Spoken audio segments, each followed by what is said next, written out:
The fifth secret about really getting to where you want to be is to continue to grow. And what I mean is continue to grow your portfolio. Do not stop.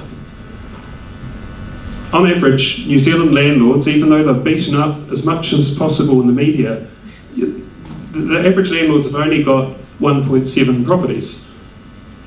The reason for that is that often, as I mentioned, we may own a personal home, build up equity in that and use that to buy a rental property, and then for some reason many people stop.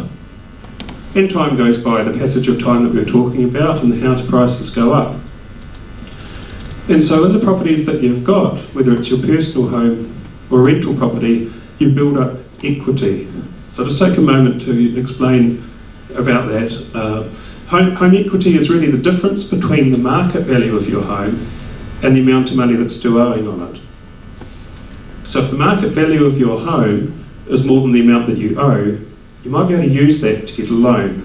And that's when I went to see Craig and said, what can I do? My properties have gone up in value. How can I get more wealth for the future? So hypothetically, if you purchased a house in 2015 for $400,000, maybe you'd saved a deposit of $50,000. So you've got a mortgage of $350,000, so that gives you the equity of $50,000, the starting position, the money that you've put into it. If you sold, that's the cash you would have out. 3 years later, this is just going by the figures I was talking about before, if it has a market value of $500,000, the mortgage is either the same or less, generally speaking, and then you've got equity of $150,000 just through the passage of time alone.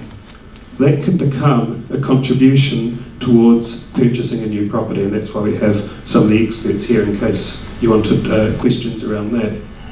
So here's how it can go. This is your personal home, you purchase it, the value rises over time, you pay off your mortgage and build up that bit of equity.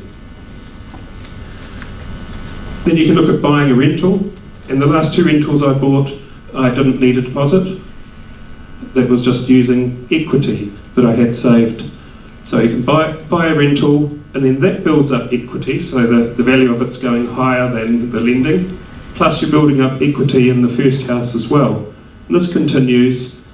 Just over time, we use it as a deposit on the next property and continue forwards. But many people just stop when they've got the first property. So one thing we wanted to highlight tonight was that although it is a little difficult to buy properties at the moment, if anyone's been trying, we accept that. But again, just think of that passage of time. If you get something soon and where the market's going to go, it's still looking very positive.